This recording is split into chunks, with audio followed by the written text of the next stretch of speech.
Temos aqui uma coincidência feliz, nós as duas, que é o facto de estudarmos as campanhas sobre áreas diferentes.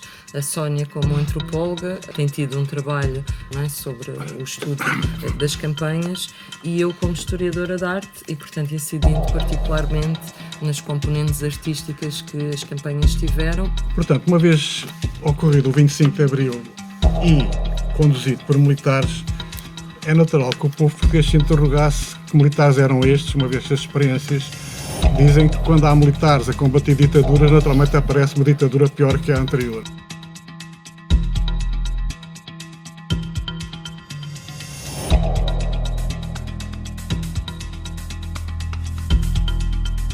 Olá, sejam bem-vindos ao Megafone do Abril Abril. Prestes a assinalar os 50 anos da Revolução dos Cravos, trazemos o tema da democratização da cultura e das artes através das campanhas de dinamização cultural e ação cívica que tiveram lugar no pós-25 de Abril. Foram realizadas mais de 2.000 ações entre 1974 e 1975, abrindo caminho à descentralização cultural no nosso país.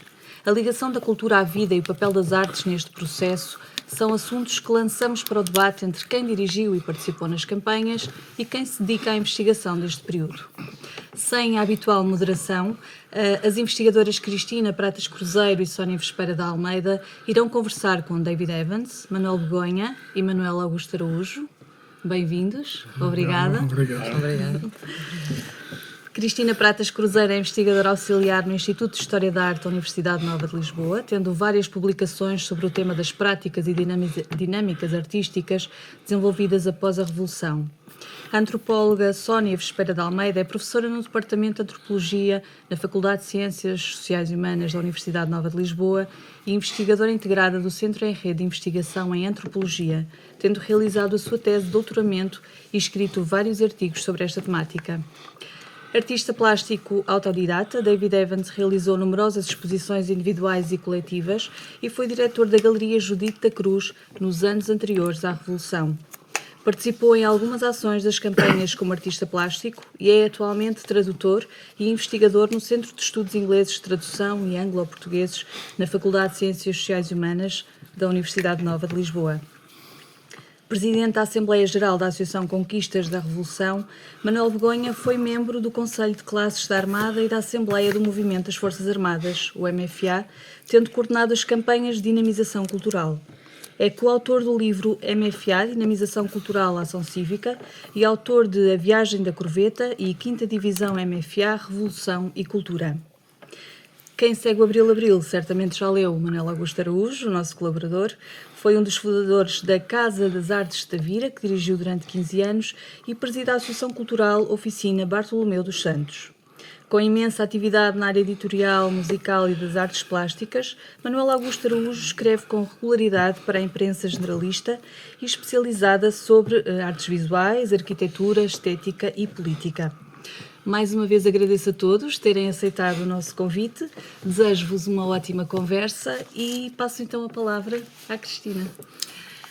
Bom, na verdade, nós, eu e a Sónia, pensámos nesta conversa porque, apesar da Revolução estar muito estudada do ponto de vista, não é, portanto, do seu encadeamento historiográfico, nós temos aqui uma coincidência feliz, nós as duas, que é o facto de estudarmos as campanhas sobre áreas diferentes.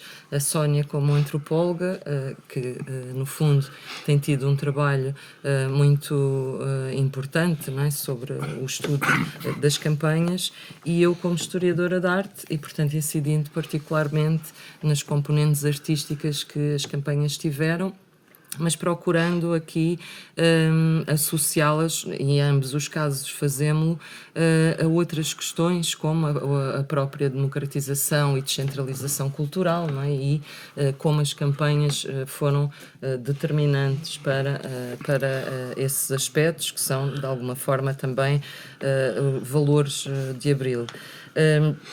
Nós, de alguma maneira, já temos aqui, por via das nossas áreas de investigação, um contacto convosco, não é? Já vos entrevistámos e ambas consideramos que é essencial conhecer e tornar público aquilo que é o ponto de vista e as experiências dos intervenientes. Os intervenientes que, no fundo, fazem parte de uma história pública e de uma tradição de história pública que nós queremos, efetivamente, aprofundar de alguma maneira e que acaba por ser essencial também para a compreensão deste tempo histórico em particular, onde, efetivamente, a experiência das campanhas foi essencial. E, portanto, começava esta interpelação fazendo-vos uma questão, não é, aos três, que podem responder pela ordem que quiserem, mas que se prende aqui com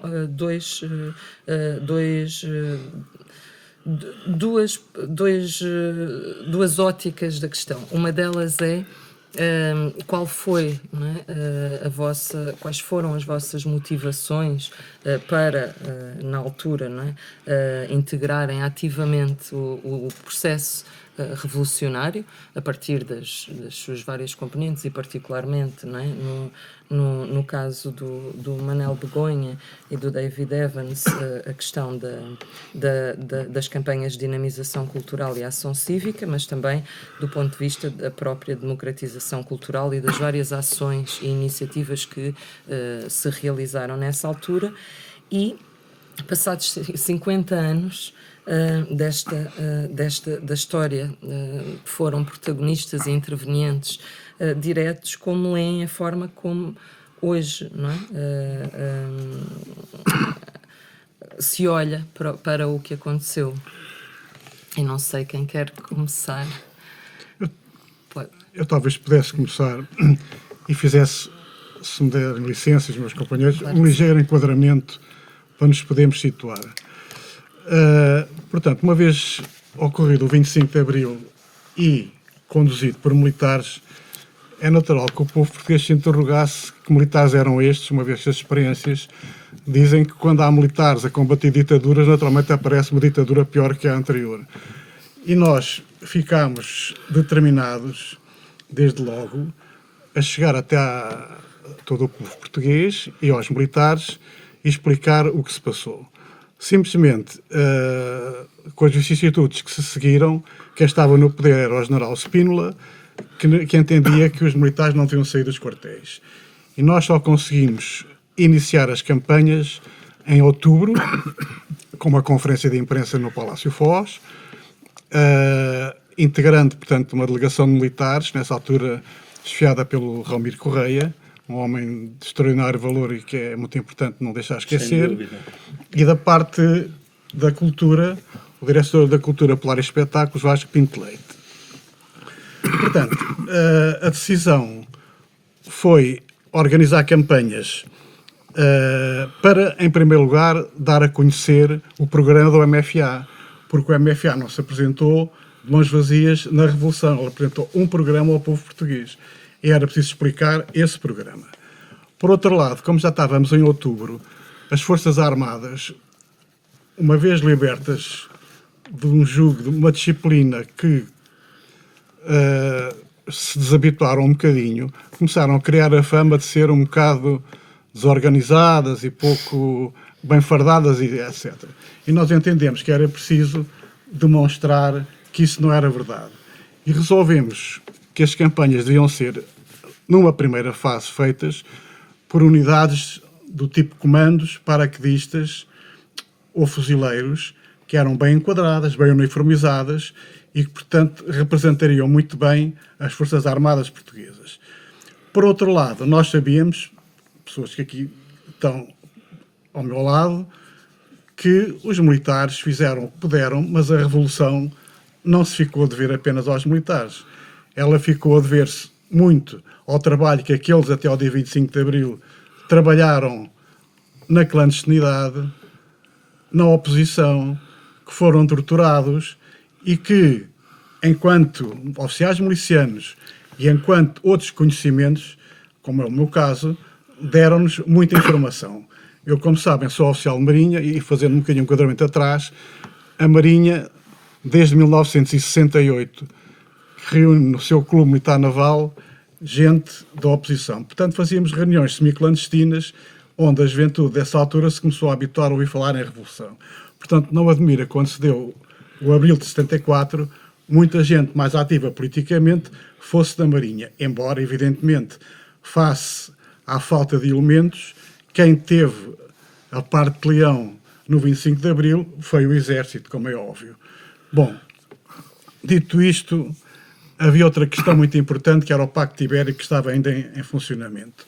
O Franco tinha com Salazar um acordo que, se houvesse qualquer interferência de forças num dos países, o outro poderia intervir. E nós soubemos que, até por uma investigadora, talvez conheçam a Tiscar, que é espanhola, que se chegaram a verificar reuniões dos militares franquistas mais duros, enfim, para avaliar a hipótese de invadir Portugal. Mas o Franco, que não era tão destituído como parecia, achou que era melhor deixar andar, que nós nos haveríamos de envolver em confusões que, aparentemente, ele acabou por ter razão. Portanto, era preciso mostrar força e organização para fazer com que os espanhóis não tivessem veleidades, embora, obviamente, se nos quisessem invadir, não era com as nossas fracas forças que cá estavam que iríamos resistir, mas pelo menos era para mostrar uma posição. E daí temos feito a primeira campanha na Guarda, que foi muito significativa, mas aquela em que nós nos empenhámos mais foi a que foi chamada a Nortada e que foi feita na zona de Bragança e no Nordeste português, que era a zona que interessava não apenas porque nós sabíamos que havia mais insuficiência ao nível político e cultural devido à força de uma igreja fortíssima, quer dizer, devo dizer que a nossa experiência encontramos muita gente na igreja, portanto nós não tivemos nenhuma razão para ser anti-igreja, pelo contrário, vimos gente da igreja muito progressista, mas podemos dizer que os grandes chefes locais, os chamados caciques, com a igreja, era uma força quase imbatível. E havia, em relação à informação, um enorme anticomunismo. Portanto, as pessoas diziam que aí conseguiram, entretanto, apodar os militares de comunistas que vinham para aí para roubar os crucifixos, as pessoas, mandar os meninos para a Rússia e, portanto, nós fomos a encontrar histórias absolutamente extraordinárias que, quando as campanhas avançavam, se o padre não lhe interessava muito o que estava a passar, mandava tocar a rebate, de maneira que encontramos coisas muito interessantes. Bom, portanto, a primeira campanha foi feita e, entretanto, coordenada por quem? Pela Comissão Dinamizadora Central, que estava sediada na 5ª Divisão do Estado-Maior-General das Forças Armadas. Portanto, nós estávamos na 5ª Divisão. O Ramiro Correia foi o primeiro coordenador e, até certa altura, depois resolveu ir para Moçambique, infelizmente, onde foi a falecer, e eu tomei o lugar dele como coordenador. E as campanhas, a partir daí, foram decorrendo numa primeira fase, ou seja, numa fase itinerante, onde as Forças Armadas iam sempre com meios de animação cultural, e deixa-me fazer mais um parênteses para que já me estou a alongar muito, a animação cultural foi organizada em vários setores. E um dos setores tinha a arte, portanto, tinha o teatro, tinha o cinema, tinha o circo, tinha vários, e um dos mais importantes foi o das artes gráficas. Porque antes do 25 de Abril, os homens pintores e os homens das artes gráficas tinham aquele centro dos artistas plásticos, que eu não lembro exatamente o nome, onde já estavam muito bem enquadrados, aliás, que se veio a repercutir no 10 de junho, quando fizeram a primeira pintura, teve no Mercado do Povo, e que teve uma grande importância para a ligação a esta gente. E era fundamental porque eles fizeram um cartaz adaptado a cada campanha. Cartazes muito bons, e vou só intervir esta última intervenção dizendo que o setor de artes plásticas foi chefiado pelo Muniz Pereira, Rodrigo Freitas e pelo nosso querido Marcelino Vespeira. E fico por aqui nesta primeira análise para não falar tudo. Vou eu agora? Podes, David. Obrigado. Sim.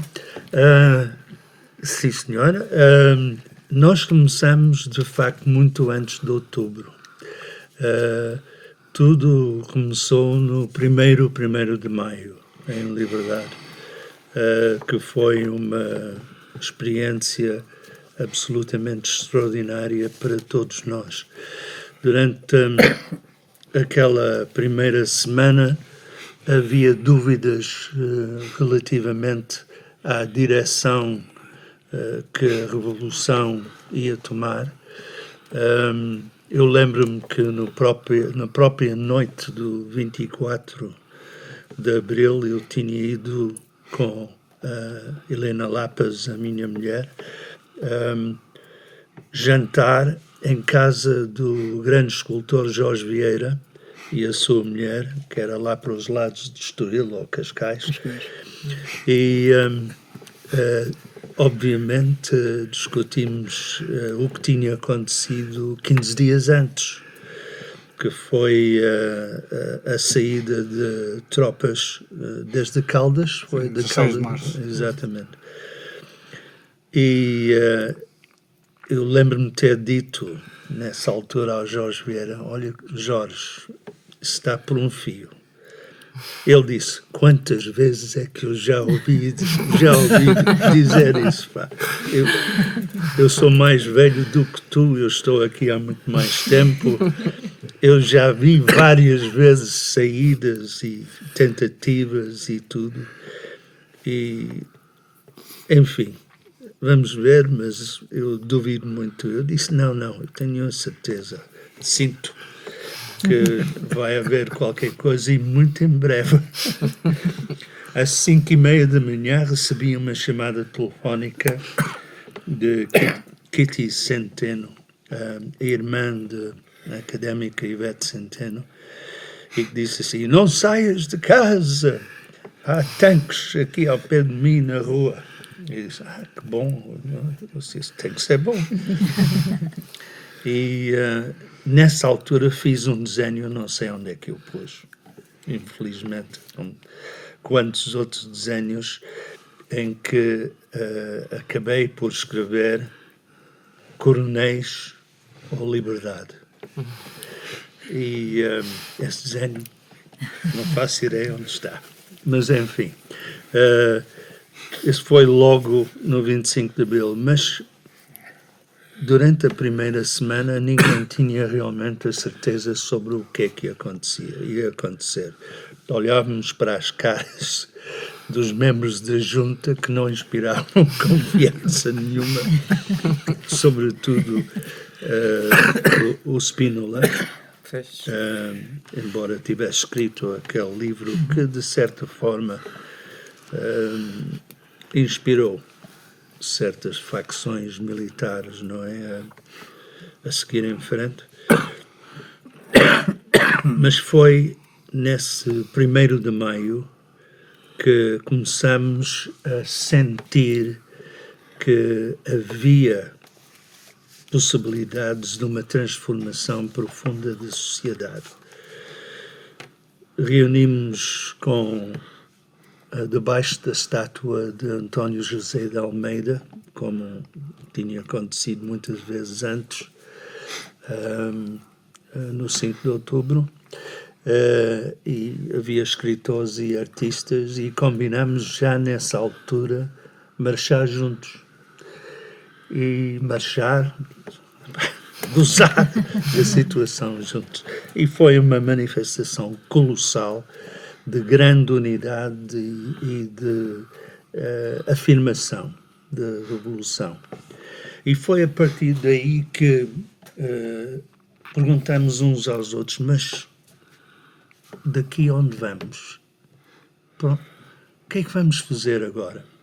E reunimos pouco tempo depois na Galeria 111 um grupo de, não sei, 2 dúzias de pessoas talvez, e houve uma conversa muito aberta. Obviamente, algumas pessoas tinham mais consciência política do que outros, tinham participado anteriormente noutras conspirações, e foi resolvido nessa altura a criação de uma organização que juntasse os artistas visuais, os artistas gráficos designers, tudo da nossa área, numa organização que resolvemos chamar o Movimento Democrático dos Artistas Plásticos. E reunimos poucos dias depois na Sociedade Nacional de Belas Artes, que era efetivamente a Casa dos Artistas, embora algo apagado nessa altura.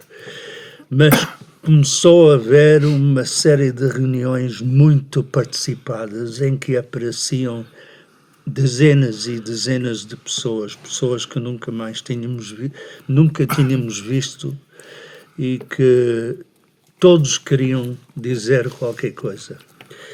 E por qualquer razão, talvez por ingenuidade, talvez por voluntarismo, eu era sempre o presidente da mesa das reuniões, que era um lugar ingrato. Com certeza os outros mais espertos pensaram, pronto, vamos mandar lá o bife para gravar a situação.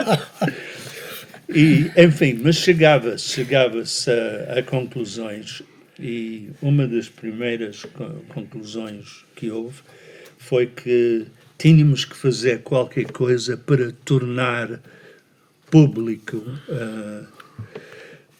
a nossa existência.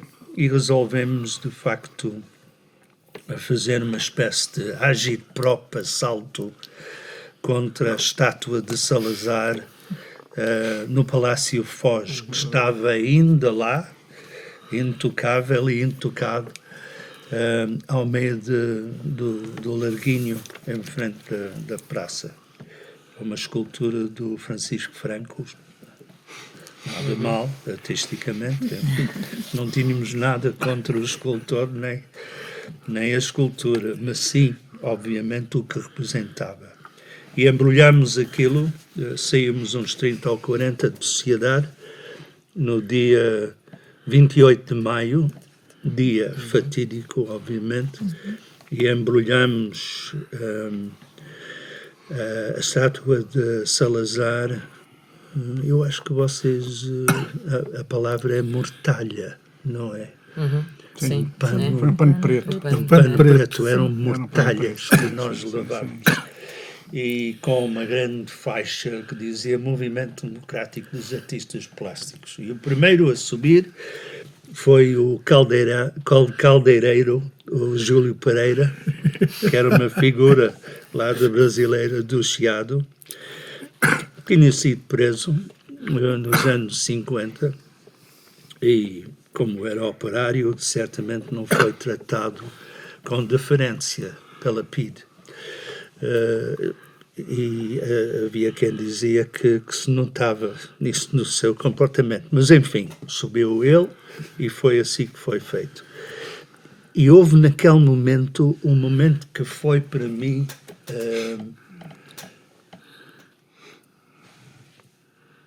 de viragem total. Eu, obviamente, estava a favor da evolução. Fui sempre socialista, o meu pai também, era um mineiro de carvão e operário, e, portanto, cresci num ambiente progressista. Mas aquele momento foi, para mim, determinante. Recebemos um comunicado através do Diário Popular ou Diário Lisboa, líamos todos os jornais nessa altura, para identificar nuances, diferenças ligeiras que pudessem indicar qualquer mudança de direção na Revolução. E foi um comunicado mandado pelos ferroviários reunidos em plenário, no entroncamento, dizendo que colocavam ao nosso dispor os seus comboios para levar as estátuas fascistas a um lugar a indicar pelos artistas. Foi aquele momento de doce anarquia que não podia durar para sempre, mas era tão delicioso que para mim é uma coisa que eu vou lembrar para sempre. Eu agora vou fazer uma pausa, já falei muito. Manel Augusto Araújo, eu não sei se, pronto, ainda neste enquadramento inicial. Epá, as minhas motivações revolucionárias são óbvias, não é? Eu era militante do Partido Comunista, estava a ser vigiado, fortemente vigiado. Isto é uma razão de ser. Eu morava num prédio, que é um prédio particular na Rua Penha de França. No 7º andar, era um prédio, cada piso tinha quatro fogos, e no 7º andar morava num dos pisos eu e no outro o Zé em Garrinha.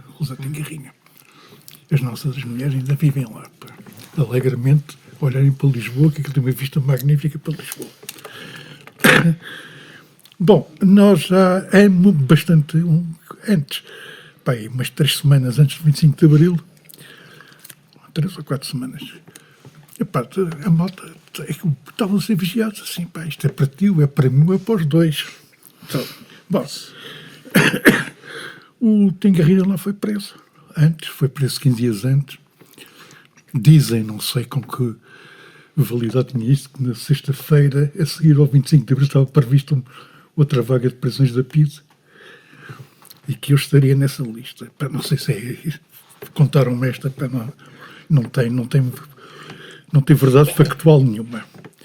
Bom, portanto, às 4h30 da manhã, uma hora antes aqui do David Evans, telefonaram-me a dizer que havia movimentações militares. Epá, havia um certo receio de que também constava que havia a direita estava a movimentar, havia um certo receio. Caúza. Um certo receio disso. Entretanto, eu estava a dirigir um programa no Rádio Clube Português, um programa semanal, de 1 hora, porque eu trabalhava no ateliê de Conceição Silva, o ateliê de Conceição Silva tinha contratado 1 hora no Rádio Clube Português, e eu controlava esse programa, o Conceição tinha-me dado esse trabalho, controlava esse programa e fazia isso com um amigo meu, é que telefonei imediatamente, e fomos à Rádio Clube Português. Não nos deixaram entrar, mas houve qualquer coisa ali que nos sossegou, porque aquilo era uma rapaziada simpática. Os militares simpáticos, tudo bem. Bom, já é um bom princípio. Decidimos descer ao Rossio porquê?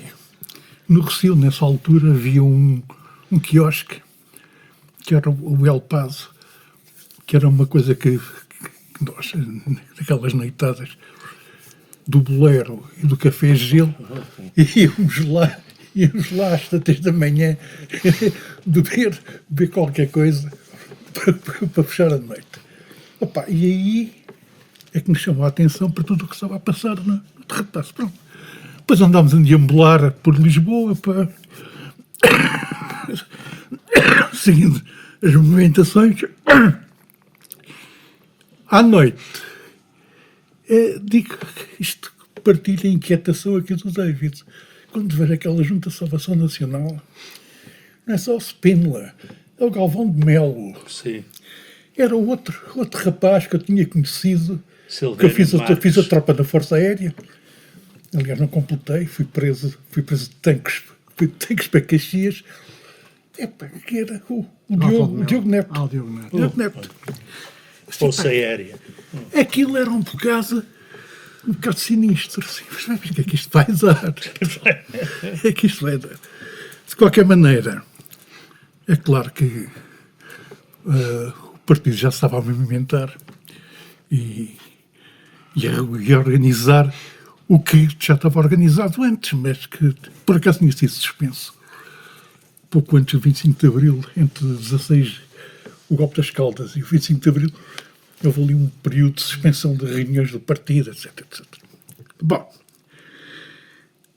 resumindo, ao 1º de maio, de facto, é um momento de impulso tremendo, e eu, entretanto, No partido, fui integrar a direção do setor intelectual e fiquei com a responsabilidade dos artistas plásticos, que eram muitos, entre eles o David, que inscreveu-se no partido. No princípio, não. Mas depois estiveste lá. E Nunca pronto. tive cartão. Quais eram as preocupações e quais eram as ações desenvolvidas pela Saúde, que tinha para aí quase 40 pessoas. Era muito heterogéneo. Preocupações. Claro, participar nas ações revolucionárias, que eram urgentes, porque qualquer revolução imediatamente desencadeia a contra-revolução. Portanto, começar a organizar grupos de trabalho, um deles dedicado à Sociedade Nacional de Belas Artes, outro a pensar a reforma do ensino artístico, porque aquela faculdade de Belas Artes, que formava escultores, pintores e arquitetos, era uma coisa tremenda. Além da poeira que havia naqueles corredores, havia a poeira dentro da cabeça daqueles professores todos. Era uma coisa. Depois, participar naquelas relações entre ao fim e ao cabo, artistas e os públicos, que é sempre uma questão que se põe, que é a proximidade ou a relação entre uns e outros. Isto também, há duas coisas que vêm de anteriormente e que tiveram bastante presença naquele momento. Mas eram os muros. Os muros sempre foram, mesmo no tempo do fascismo, era um processo de ação. Quer dizer, pinchagens do muro faziam-se, sobretudo, pinchagens com nitrato de prata, que era ótimo, porque pintava-se. Aquilo era tudo transparente, depois de manhã, quando cheio de sol, ficava tudo preto. Às vezes com consequências terríveis. Tinham que pintar tudo, mais do que pintar. Eu agora só um parênteses para contar aqui um episódio. Nós éramos jovens e pronto, e tínhamos outro poder físico com o Rubem de Carvalho. Eu e o Rubem de Carvalho, numa noite, precisamos à Praça dos Liceus, tínhamos 17 anos, tínhamos nitrato de prata em quantidade suficiente e assaltámos o Liceu Camões, pintámos lá dentro, assaltámos o Pedro Nunes, pintámos lá dentro, fomos até ao Dom João de Cascais no Mal de Santa Amaro. Aí não conseguimos saltar e pintámos a parede, que era de pedra. Isto tem a curiosidade, enquanto nas outras escolas, os gajos pintaram aquilo tudo no Dom João de Castro. Decidiram começar a picar as letras. Começou a ficar a palavra de ordem em baixo relevo. Tiveram que picar a parede toda. Nos deu um grande gozo. Mas pronto, isso era uma das coisas, mas a parede. A outra era uma coisa que circulava com... Eram coisas curtas, edições curtas, mas era sobretudo de selos feitos com gravações de linóleo, que eram usados no Avante e que eram também usados em selos que depois vinham normalmente para fundos de apoio aos preços políticos. Estas duas coisas acabam por ser fundamentais a seguir ao 25 de Abril. As paredes e as gravuras. Não foi as gravuras. Deu origem a outra coisa que é curioso, que desapareceu completamente. Foram os autocolantes. Fizeram-se autocolantes por tudo e por nada. Há coleções brutais dos autocolantes. A maior parte deles nem sequer se sabe quem são os autores. Aquilo era feito anonimamente, não havia preocupações de autorias. Anonimamente. É claro que, no meio disto tudo, quando se organizou a escampaninização, nós, da célula, participámos bastante bastante que eram despedidos apoios de artistas. Isto também deu outra coisa curiosa, que eram murais feitos só por artistas, alguns, outros eram feitos por artistas e por locais anónimos, e outros, isto vinha de duas ordens de pedidos, outros eram mesmo os locais que nos pediam participação, ou e havia artistas que iam lá apoiar. Também tem a ver do país atrasado que nem tipo era por tudo. Quer dizer, eletrificações, ligações de água, saneamento, eram mais que muitos e eram constantes os pedidos de apoio para fazer ações destas artísticas. Claro que esta coisa do movimento democrático de artistas plásticos teve um primeiro impulso, reuniu toda a gente. Isto só se quebra, acho eu, não sei se tu tens a mesma opinião que eu, David, isto quebra-se em 75, Sim.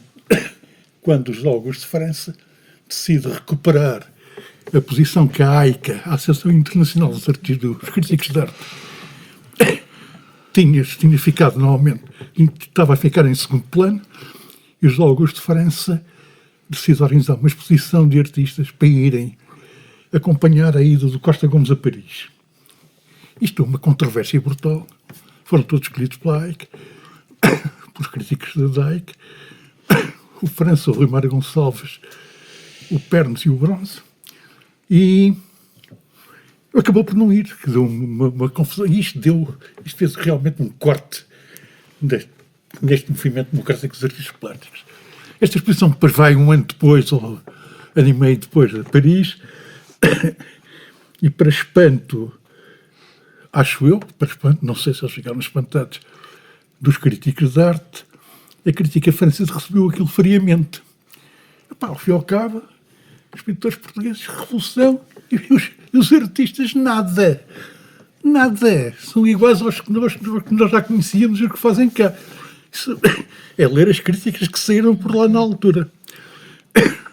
Mas pronto, mas isto de qualquer maneira não invalidou que os artistas plásticos, sobretudo os que estavam organizados dentro do partido, tivessem tido uma ação muito grande em vários, na pintura de muros, na fabricação de autocolantes e, claro, e todo o trabalho que havia em relação a apoiar a Revolução, que começou a ser socavada muito rapidamente. Este movimento de imunização, de diminuição cultural, acaba, julgo que em novembro, 25 de novembro, depois o 25 de novembro, Antes. foi fechado. Em agosto. Mas nós não. A quinta divisão foi fechada em agosto. E a Codice foi fechada só no 25 de novembro, exceto uma campanha que se manteve, que estava a decorrer em Castro Daire. Foi a última. De qualquer maneira, esta dimensão cultural acaba por ter consequências ao nível do próprio governo. Porque na Secretaria da Cultura havia um forte grupo de agitação, de agitadores culturais, chamados agitadores culturais, que continuaram a ser algumas ações que tinham sido iniciadas pela dimensão cultural. E isto só vai acabar com o Vasco Polivalente, que fez o que ele disse claramente, deu uma entrevista a dizer isso, que era a descomunização da Secretaria da Cultura. O Vasco Polivalente tinha uma posição que era uma variante do Goebbels. O Goebbels disse que puxava da pistola cada vez havia de cultura. O Polivalente não puxava da pistola. Isso era de um general espanhol. Não puxava da pistola, mas puxava da carteira. E puxava da carteira, fechava as ações culturais. Foi o que ele fez. E fez com bastante eficiência. E aí que acabam toda a parte dos artisadores culturais, na Secretaria da Cultura, com algumas coisas importantes. Acaba-se, por exemplo, com a discoteca básica de música sinfónica de compositores portugueses, que era o Romeu Pinto da Silva que estava à frente disso. Mas, de qualquer maneira, isto só para dizer que as sementes lançadas pela dimensão cultural não morreram com o fecho da Quinta de Viseu e da Códice. Se calhar podemos agora recuar Desculpem um lá, bocadinho, porque essa fartei-me de falar. Bem, o que nos parece, e a nós que investigamos este processo, de facto, é que a arte e a cultura são, de facto, chamadas para o centro deste processo revolucionário. E também, aqui a pergunta é inicialmente para o Manuel Begonha, de alguma forma, como é que a arte é chamada para debelar o subdesenvolvimento do país? Ou seja, é uma expressão da época e, sobretudo, por um lado, essa dimensão e de como o programa de dinamização cultural, nomeadamente o seu pilar, a descentralização cultural, permitiu, e isto acho que é uma pergunta para todos, permitiu de facto, ou foi um laboratório de experimentação de práticas participativas e colaborativas, que de alguma forma vocês identificaram, não é? E que permitiu precisamente esse alargamento de possibilidades de ação, não é? Para vocês, não é? Do setor intelectual, cultural, artistas, mas também, efetivamente, para alguns setores culturais embrionários que também existiam nessas localidades, e eu creio que isso foi uma grande preocupação também da dinamização cultural, procurar ativar, aliás, como disse, não é? As populações locais de alguma forma vos chamavam para isso. Portanto, há de facto por um lado, esse deslocamento de uma ideia de prática artística para aquilo que podemos chamar hoje periferias, na altura era muito mais os contextos rurais, e por outro lado também esse pilar que para mim é particularmente interessante, da descentralização cultural, e como que faz, creio eu, da dinamização cultural de facto um acontecimento extraordinário e único também pelo que congrega, não é, de diferentes agentes, digamos assim, desses agentes artísticos, esses atores políticos, e que de alguma forma, e que são centrais para perceber até a inovação das práticas culturais nesse período e que depois certamente deixaram, no fundo, esse lastro, que referiram. Portanto, o primeiro momento, então, é aqui para o Manuel Begonha, de alguma forma, então, perceber como é que entende o papel das artes nos contextos das campanhas de dinamização cultural, precisamente para debelar esse subdesenvolvimento cultural, para usar a vossa expressão nos documentos que vocês produziram. Como eu já tinha referido, as campanhas tiveram uma primeira fase itinerante, ou seja, ia uma unidade militar, das que eu falei, ou outras a posteriori, acompanhadas de algum meio de animação cultural. E de facto, tem razão, as primeiras campanhas deste tipo tiveram mais incidência nas zonas rurais. E nós podemos dizer que houve muito daquele povo que nunca tinha visto absolutamente nada ligado à cultura. Portanto, especificamente, a parte gráfica e os cartazes era mais como um chamariz, dada a sua expressividade visual, chamavam a atenção das pessoas para algo que estava a criar-se de novo. E depois, a animação, como o cinema, como o teatro, seriam complementares. Eu gosto de contar algumas histórias, por exemplo, em certos sítios, nós levámos a comuna, numa das primeiras, eles caracterizavam-se num palco, ao ar livre, numa terra pequena, e a gente todo ao lado, e eles tinham muito jeito para lidar com as pessoas, que os miúdos choravam, como é normal, e eles diziam, pá, não choram, não incomodam, e o que é espantoso é ver a atenção com que pessoas que nunca tinham visto, por exemplo, estou a dar como uma das artes, o teatro, a atenção com que elas assistiam àquelas peças. Há um caso paradigmático, que é a Fernanda Alves, a declamar aquele texto agora esqueço o nome do autor, A Imprecação perante as Muralhas de Sichuan, que é uma coisa extremamente dramática, e ela está sozinha perante uma muralha a increpar o mongol, não sei, e as pessoas ouviam com um interesse extraordinário. Mas isso não quer dizer que para eles a cultura tivesse, nesta primeira fase, uma especial motivação, porque as pessoas realmente eram pobres e tinham outras preocupações. O cinema era muito interessante porque nós levávamos filmes adequados a esse tipo de pessoas, como o Sacco e Vanzetti, onde se mostravam as injustiças sociais, etc., e as pessoas iam-se apercebendo de muita coisa. Mas, à medida que o tempo foi passando, nós percebemos que quando as Forças Armadas se iam embora e os meios de animação cultural se iam embora, de imediato havia a reversão, porque quer a Igreja, quer aquelas pessoas que eu falei, faziam uma campanha contra e, para dizer a verdade, pouco traficado. E nós dissemos, bem, temos que fazer uma fase diferente, que foi uma segunda fase. Ou seja, num determinado terreno, numa zona, implantar uma unidade militar, levar meios de animação e levar meios de engenharia militar para poder fazer eletrificações, fazer edifícios, coisas para os miúdos e parques infantis, etc. Portanto, aí sim, porque eu lembro-me que, por exemplo, o maestro Silvio Pleno, que dirigia uma banda filarmónica na Força Aérea, recuperava na zona bandas que estavam completamente antiquadas e nós conseguíamos arranjar instrumentos e arranjar uma motivação.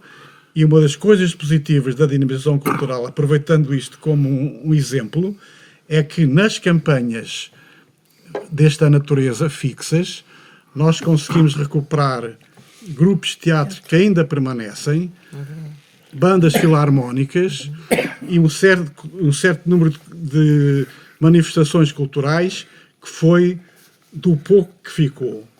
Porque, adiantando-me um bocadinho, em termos políticos, há duas coisas que nós devemos realmente realçar. É que o país estava dividido praticamente em 3 zonas, como o MFA, que há bocado falámos. O MFA também estava dividido em 3 zonas, e já para aproveitar o que fizeram a crítica ao que apareceu na primeira junta, para se fazer uma revolução, não se podia fazer contra uma força muito importante, que era a spinolista, que agregava já nessa altura a terceira componente, que era a direita, e nós, sem os spinolistas, não conseguíamos avançar.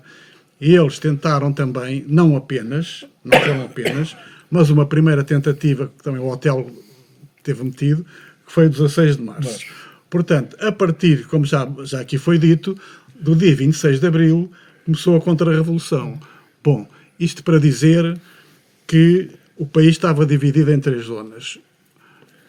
O Sul, nós sabíamos que, além de muito mais rarefeito em termos populacionais e onde a Igreja tinha muito menos intervenção, estava muito mais trabalhada pelo Partido Comunista Português. Portanto, aí não era uma zona de tanta preocupação. O centro, a parte da Beira Baixa e da zona da Extremadura, enfim, era a segunda preocupação. E, portanto, o que nos interessava mais era o norte. E perdi-me um bocadinho. Tem a ver São sobretudo com as campanhas de dinamização cultural. Peraí, foi o que aconteceu. Como nós tentávamos ir falando e penetrando em zonas de difícil acesso, o que é que se pode concluir? É que, pelo menos em certas zonas do norte, foi possível que o PCP e o PS entrassem, porque de outra maneira não tinham conseguido entrar. E por outro lado, quem é que ganhou com isto? Os que já lá estavam, que era à direita, foi-se reforçando. E em certas zonas beneficiou o PS, que teve reflexos nas primeiras eleições, porque nós falávamos em socialismo. Falava-se muito no socialismo. E já agora aproveito para vos dizer que nós íamos para as campanhas com uma preparação prévia, com diretivas, a preparação era feita no Centro de Sociologia Militar, onde os militares eram informados das características de cada zona, da linguagem, etc. Mas eu reconheço que, com certeza, que foram cometidos muitos erros de linguagem, de relação com as pessoas, porque poucos a perceberem mais tarde, nós percebemos que no Norte aquilo era um verdadeiro matriarcado, quem mandavam eram as mulheres. Nós tivemos muitas sessões em que as mulheres ficavam à frente e os homenzinhos lá atrás caladinhos, e elas começavam a falar e depois diziam: vocês estão sempre a refilar, digam aqui aos seus oficiais, contem e tal. E então lá os homens se desinibiam um bocado e falavam. E portanto, por vezes, os militares e jovens, como éramos nós, porque outra coisa que eu me esqueci de dizer nos nossos objetivos é que era importante ir já em outubro explicar ao povo português que o MFA não era só constituído por oficiais. Eram os oficiais, os sargentos e as praças. Era o espírito do MFA. E a sua ligação com o povo, porque os militares também aprendiam. Quando saíam das unidades, iam contar com o povo, iam ver uma coisa que eles poucos conheciam, porque eles conheciam só a sua região, ou infelizmente alguns, e a maior parte teve que ir para a guerra, mas conheciam mal também o nosso povo. Portanto, também teve muito interesse essa situação. Portanto, em termos culturais, ficou aquilo que se conseguiu reconstruir. Em termos políticos, terá ficado relativamente pouco. Pronto, agora... Sobretudo agora a experiência, não é? Talvez do David Evans nessa dimensão artística, não é? Eu vou apanhar o fio do que eu estava a contar, porque para isso eu tenho que voltar um pouco até ao 10 de junho. Portanto, depois do 28 de maio e a ação que levamos a cabo no Palácio Foz, nós tivemos contactos com os militares e foi feita uma proposta pelo MDAP de celebrarmos o primeiro dia de Portugal em liberdade e em homenagem do MFA. E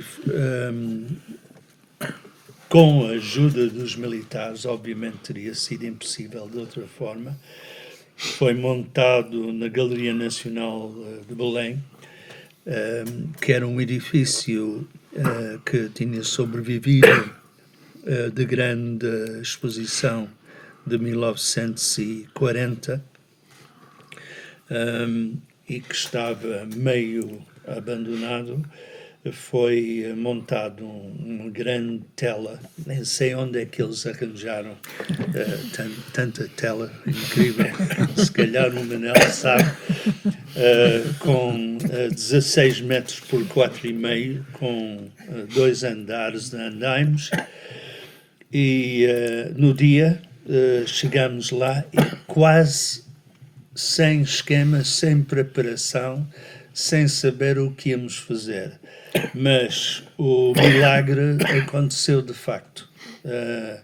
E o milagre foi que, embora cada um tivesse de facto um quadrado, 48 artistas simbolizando os 48 anos da ditadura, foi aparente desde o primeiro minuto que estávamos todos, como se diz em inglês, na mesma página. Ou seja, cada um sabia o que ia fazer e que o que íamos fazer, de facto, era uma celebração daquele momento de afirmação da liberdade, de desejo que a Revolução se prosseguisse e se aprofundasse. Via a banda da Marinha e que, de facto, aquelas músicas patrióticas que antes tinham soado um bocado bafientos, de repente tinham um som diferente.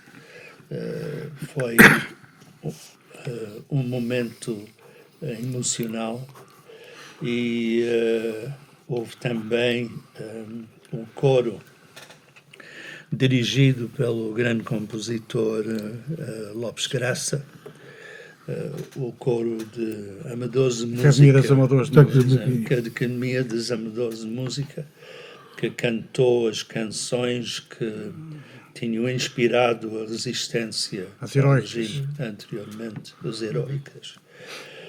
E também conseguimos ver outras coisas a passar lá embaixo. Era um dia de tremendo calor, com mais de 40 graus dentro do edifício. Estava toda a gente meio despido, mas víamos coisas acontecer. Estava cheio, com centenas e centenas de pessoas, todos a quererem participar, e daquele momento histórico. Efetivamente, foi mais uma afirmação, mais uma data de unidade entre o MFA e as forças culturais. De facto, houve um contratempo, o primeiro contratempo público do novo regime, que foi quando o programa em direto da televisão foi interrompida, parece pela ordem de Maris Fernandes, Raul Rego, porque com receio que a peça de teatro, peça é uma palavra um bocado grande para o que estava a passar, um charge político, que começava a tocar nos bastiões do regime anterior, os militares, a igreja. Exatamente. E quando tocaram na igreja Exatamente. e representaram a figura do cardeal patriarca, houve uma interrupção da transmissão direta na televisão e protestos imediatos da assistência. Eu lembro-me que ao meu lado estava o Júlio Pomar, Alice Jorge do outro lado, curiosamente eu no meio, e o Pomar escreveu logo na sua pintura, Pendurou os pincéis. pendurou os pincéis no seu quadro e pintou assim: a censura existe. Exatamente. Mas, felizmente,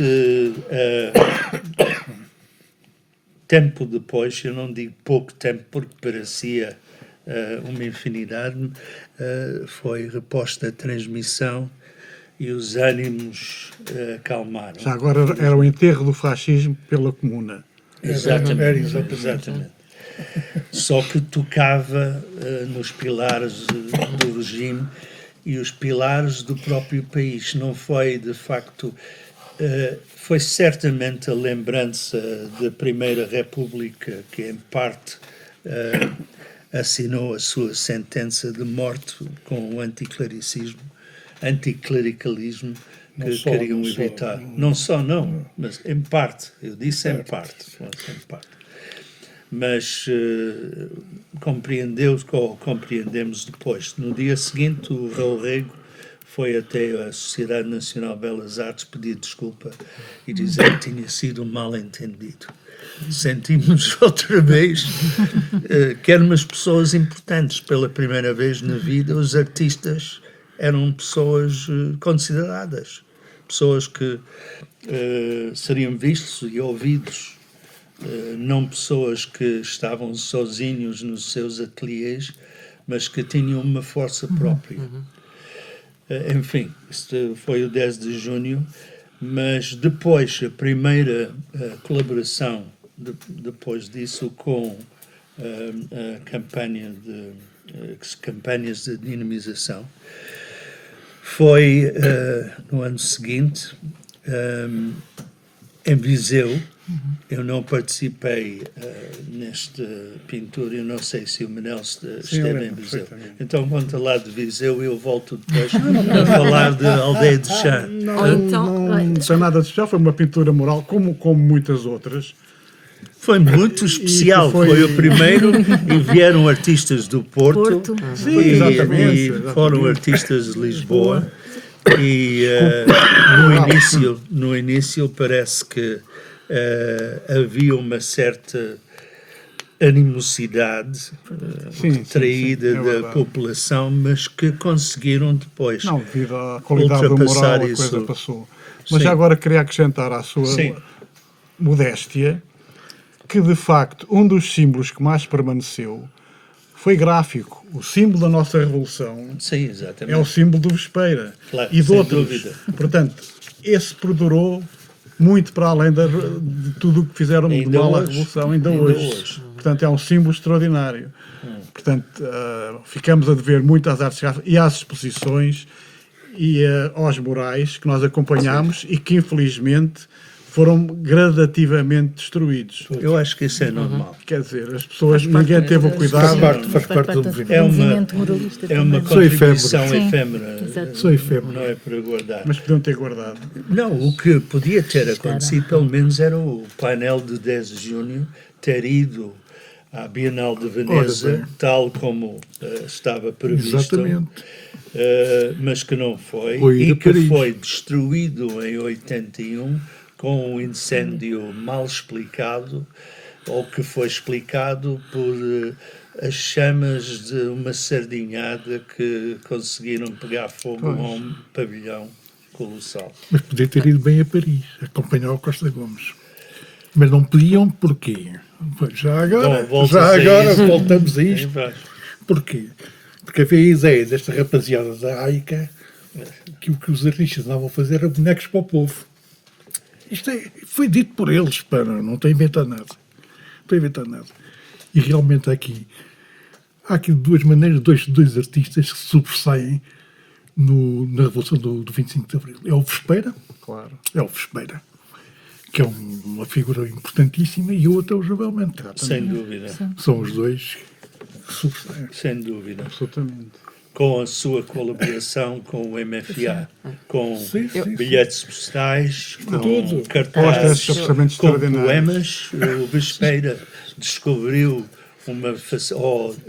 descobriu uma faceta que sempre teve, que era de fazer poemas também, que inspiraram E medalhas. Fez muito boas medalhas. medalhas. Já agora queria aproveitar para dizer que essa senha incendiária e destruidora não se ficou por aí. Portanto, nas campanhas, nós numa terceira fase, com jovens milicianos, tínhamos os relatos, os relatórios daquilo que ocorria nas campanhas e os pedidos de estruturas que eram importantes para as terras e aquilo que tinha no aspecto cultural, no aspecto estrutural, e todos esses relatórios, na sua maior parte, foram destruídos depois do 25 de novembro, bem como os boletins do MFA.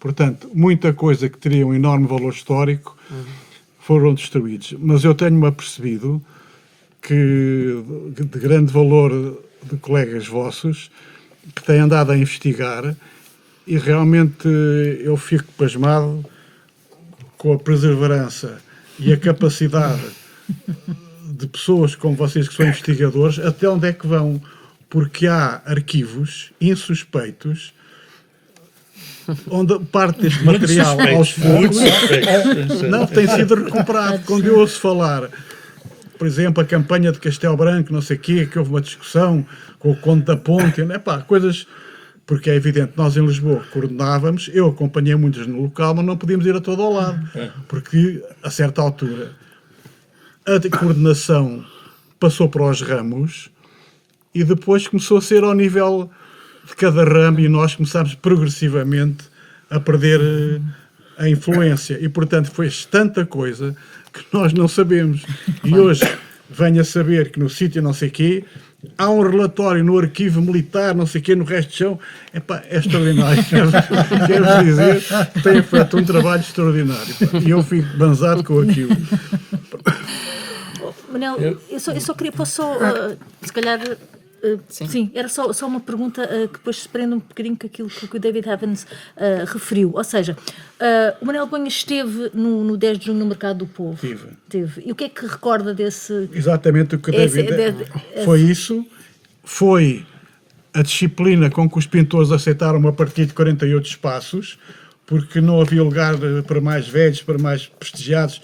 Fizeram o entusiasmo, quer dizer, tal como o 1º de Maio, que nós falamos geralmente foi a ligação do povo ao MFA, podemos dizer que ali houve uma ligação tripla, que foi a ligação da pintura ao MFA, e esse espírito foi extraordinário.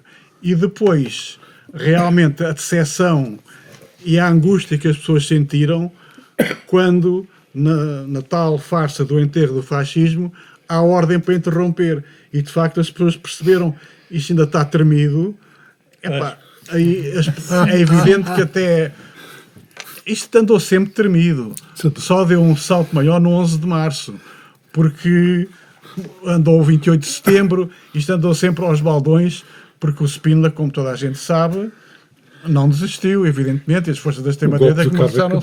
Palma Carlos. Não, várias coisas. Sempre, várias coisas. Sempre. É Mas, extraordinário. de facto, um conjunto, não é, de iniciativas, e o David Evans pedia, acho que ia começar precisamente a dar conta do mural também de Vila Chã, que foi algo que também, pelo menos... Aldeia de Chã. Aldeia de Chã, Ah, não é? Aldeia de Chã foi Aldeia muito de Chã, interessante. É muito interessante porque vai ao encontro do que disse o Manel acerca daquela fase em que os militares sentiram que tinham que ajudar as populações locais com ações concretas. Não era só dar circo, era dar pão também. Ou seja, nesse caso, em aldeia de Chã, ao pé de Sobral de Montegraço, tiveram lá, agora eu sou menos militar das pessoas aqui à mesa, eu acho que era a engenharia militar que esteve lá durante mais de um mês a montar eletrificação a 3 aldeias e que pela primeira vez iam ter luz elétrica. É difícil agora pensar que faltava tanta coisa em Portugal nessa altura, mas as pessoas habituavam. Tão perto de Lisboa. Exatamente, Sobral de Montegraço. E estiveram ali a viver. Ainda hoje o soldado Faustino... Tenente, era o chefe da missão. Sim, mas chamavam-no o soldado Faustino. Mas a piada da Revolução é que, a dada altura, uma iniciativa dessa natureza já foi esfiada por um alferes, quer dizer, um jovem alferes, que realmente montaram a eletrificação, e houve várias comemorações, e como sabem, além do mural, há uma praça nessa terra em nome de Ramiro Correia. Exato. Portanto, esse mural, mais tarde, tentaram... ele foi-se desgastando, tentaram recuperá-lo, mas fizeram como uma senhora numa igreja qualquer em França, que ficou, desculpem a expressão, mamarracho, e deram cabo daquilo tudo. Mas isso é também sinal dos tempos. Mas a história de Vila Chã é extraordinária. Aldeia de Chã. Aldeia de Chã é extraordinária porque a juventude daquela gente era alferes e soldados que realmente montaram uma eletrificação naquelas terras. Naquelas 3 aldeias.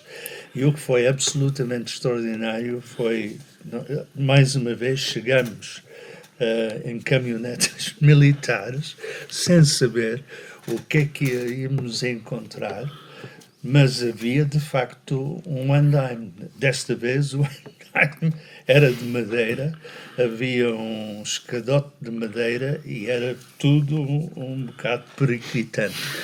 Mas o Sá Nogueira, eu lembro-me, foi o primeiro a subir aquilo, pintou um grande sol lá em cima, com raios a iluminar o resto da pintura. Estávamos lançados. E houve uma vespeira, também estava lá Henrique Ruivo, que tinha estado 12 anos exilados na Itália, e outros artistas tinham chegado. Há fotografias desse grupo. Há muitas fotografias do Ernesto Sousa, que estava lá nesse dia, certamente arrependido do que ele escreveu sobre o 10 de junho. Não só, mas queria participar e estava bem-vindo. E, portanto, correu bem. O resultado é um bocado tosco, também porque a parede não era liso, mas conseguimos satisfazer o povo, que também quis participar, e, no fim, houve um banquete montado pela população num barracão enorme que ainda não tinha luz. A luz foi acesa. Foi um momento transcendente. E depois, no fim, houve um bailinho, danças à volta com as crianças ligadas pelas mãos, tal como nos chapeuzinhos que tinham sido feitos pelo MFA, que tinha crianças a dançar à volta. E finalmente houve borricadas em que o Paulino, que ainda não foi falado aqui, mas vai ser mais falado, que era um dos outros dirigentes do CODIS, não é? Capitão da Força Aérea. Capitão de Força Aérea Faria Paulino, que está agora neste momento Na Madeira. no Funchal. Ganhou as borricadas, certamente pela experiência que adquiriu. Da Força Que adquiriu na Madeira, quando era pequeno. Portanto, foi mais um dia muito participado, em que fomos muito bem tratados e saímos de lá com a sensação de ter contribuído de forma consequente para o avanço da evolução.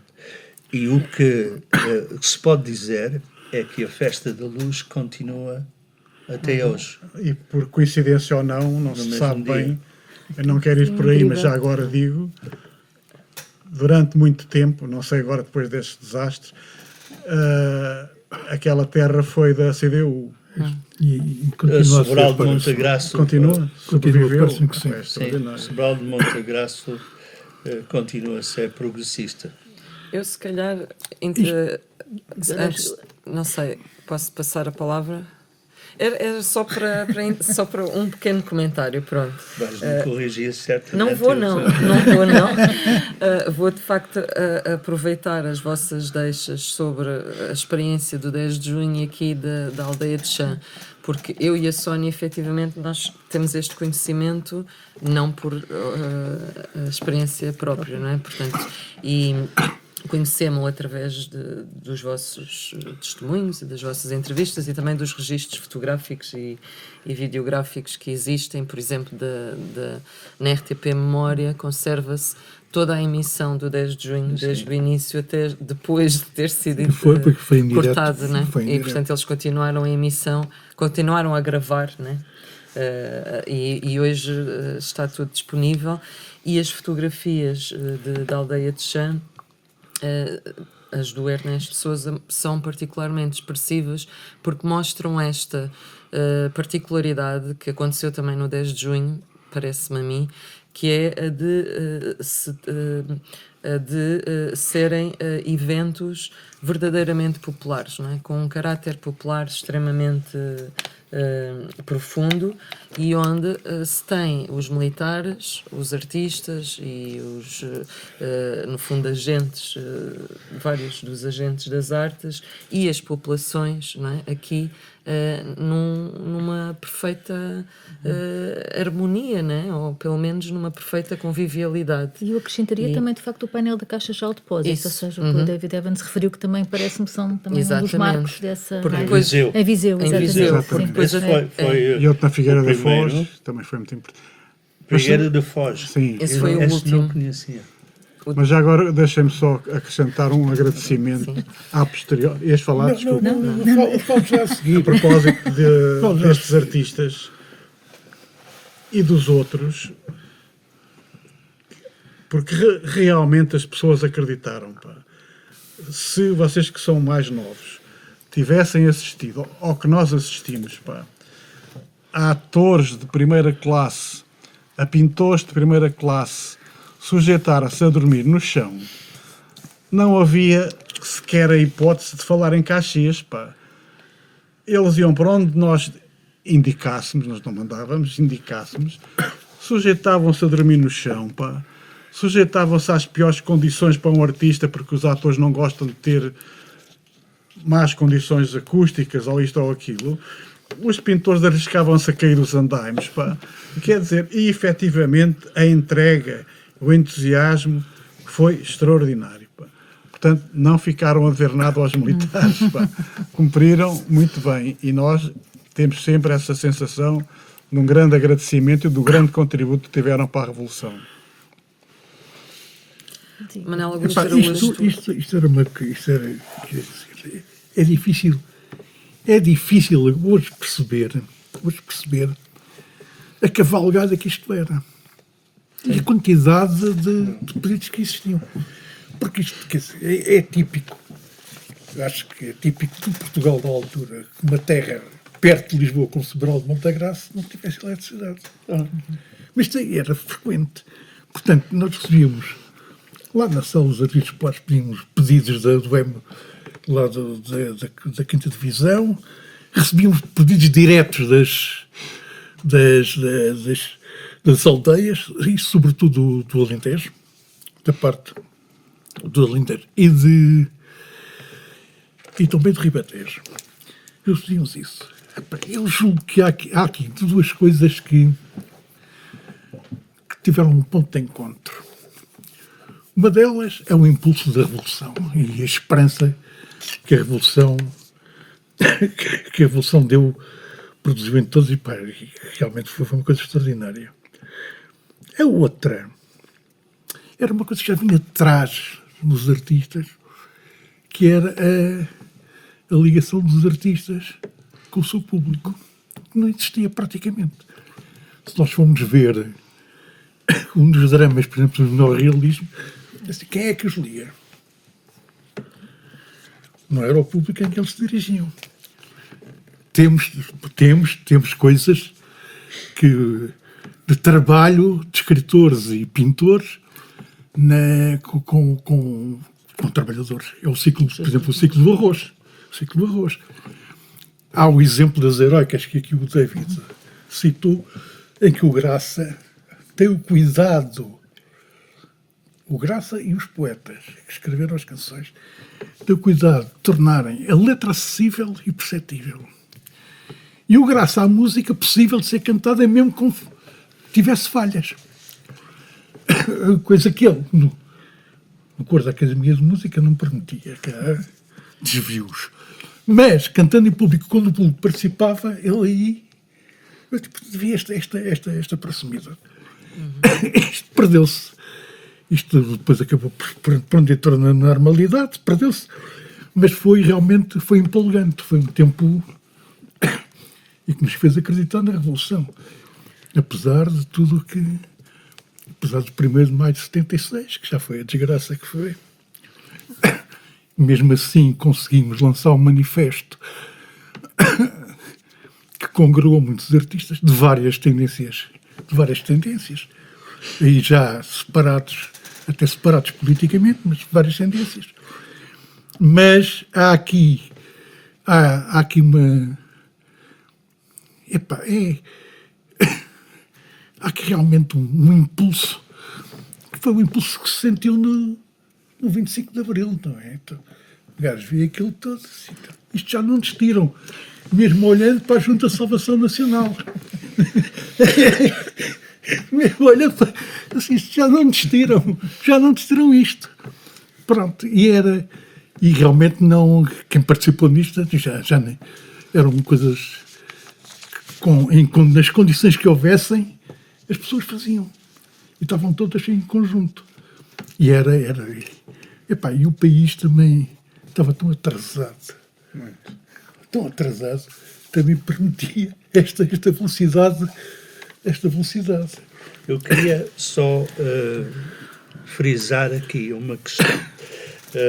O Manel Augusto falou sobre a preocupação dos neorrealistas, sobre os escritores, de apresentar um produto cultural que fosse acessível a maior número de pessoas possível. Eu acho que quando nós fizemos as pinturas com o MFA, com o Códice, pintamos tal como nós pintávamos habitualmente. Não houve concessões. Sim, não houve quaisquer tipo de concessões, nem tentativas de tornar as coisas mais inteligíveis. As mensagens estavam lá, com certeza. Só que havia artistas, como disse o Manel, de primeira categoria artistas consagrados que tinham a sua forma de expressão, que não abriram mão a essa forma de expressão. Mas o que foi extraordinário, isso vê-se, por exemplo, na pintura talvez mais conseguida que fizemos, que foi em Évora. Vimos que conseguiu-se ultrapassar o próprio desafio da escala, que era completamente inédita. Estávamos a pintar. Havia pintores que eu cheguei a conhecer que faziam aquelas pinturas colossais no Condes, no cinema e tudo, e só pintavam assim no chão, com grandes escovas e pincéis, e faziam essas pinturas sempre. Não, nós não. Nós tínhamos latas de tinta, andaimes, não tínhamos maneiras de projetar desenhos, portanto foi tudo feito e pela primeira vez. E aquela pintura, agora olhando para as fotografias que ainda existem, a pintura já não, obviamente, é impressionante como se conseguiu ocupar o espaço. Foi a única vez em que tivemos realmente tempo de falar, combinar antes o que íamos fazer. E, obviamente, era uma coisa colossal, uma parede, agora já não me lembro exatamente. Tinha mais de 30 metros de comprimento. E depois, tem quase muitos de 40 altura, ou qualquer e muitos coisa de assim. altura. E 6 de altura. Era enorme. Era 6 de altura. Mortalidade. E éramos o quê? 20, menos que 20 pessoas.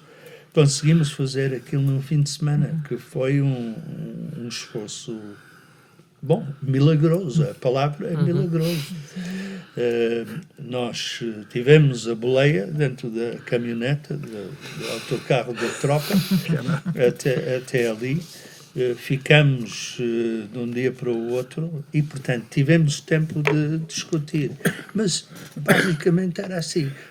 Temos que dividir isso em espaços com quantas cores é que temos? Azul, vermelho, não sei. Verde, desta vez. Era assim um bocado, era de improviso, mas fez-se ali uma pintura erudita. Ali não há concessões de qualquer espécie. E penso que, com exceção das letras que eu pintei, devia ter sido o João Vieira, certamente que era especialista, mas que não apareceu no dia. Acho que foi tudo muito bem conseguido.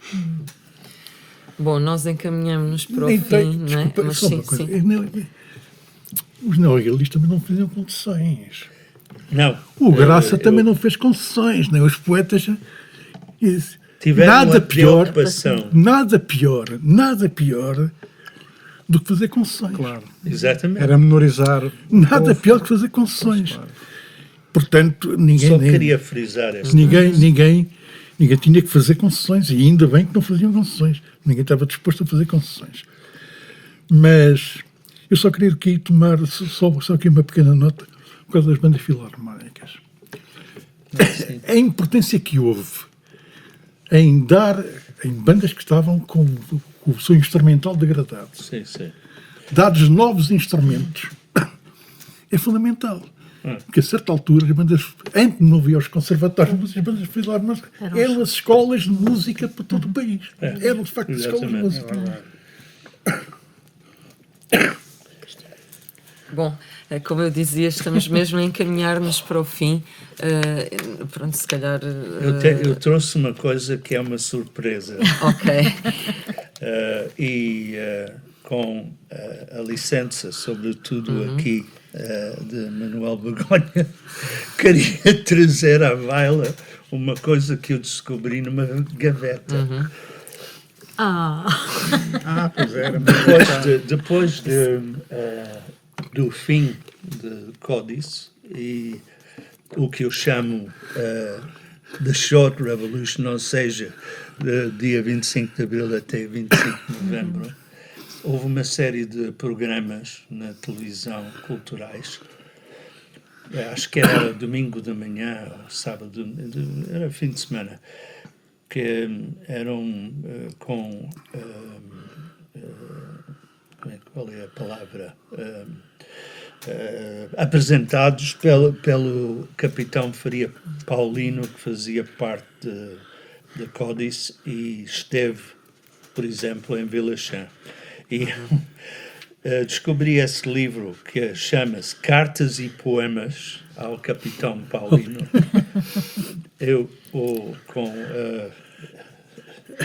O Paulino foi sempre um homem muito vistoso, não é? E continuou hoje em dia. E acho que ele tinha várias fãs femininas. É verdade. Nós com muitos ciúmes. Exatamente. E, portanto, estão aqui uma série de cartas e poemas e penso que seria agora muito bonito uma das senhoras que cá estão, talvez essa senhora aqui, ler uma ou duas poemas, são curtas, que foram escritos sobre as campanhas de dinamização a um dos participantes. Ou então uma das cartas. Agora é uma surpresa, ninguém está preparado para isso. Mas, de facto, às vezes, no rádio e televisão, as surpresas são a melhor parte, não é? Eu agora não escolho. Eu acho que devem continuar agora. E então, enquanto escolho, devo dizer que nós tínhamos programas não só de rádio, como de televisão, que tentavam dar a entender ao povo português a evolução das campanhas e da Revolução. E um deles era conduzido pelo Paulino, que também tinha o setor do circo, que nós aqui não falámos, também foi muito importante. A Teresa Ricou lembrou-me que eu tinha que falar sobre o circo. Até. Epá, ainda bem que falou sobre isso, senão eu levava de certeza. Estava zangada. Mas também teve muita importância. E o Paulino, como realmente era um rapaz novo, e as mulheres têm muita importância nisto, foi eleito como o símbolo, como o encantador lá da Códice. Bom, eu não sei se vocês querem terminar. Não podemos terminar. Acrescentando mais alguma coisa. Não, acho que é bonito terminarmos assim, com essa bela surpresa. Agradecemos a todos, obviamente. Versus indiferença. Quando na miséria eu falava a alguém com tamanha indiferença que nunca vi, respondiam-me: nada tenho com a vida de ninguém, que cada um trate de si. Toda a gente que fosse burguesa não queria saber da vida dos outros. Nada queriam com a pobreza, nem de quem andasse de fatos rotos.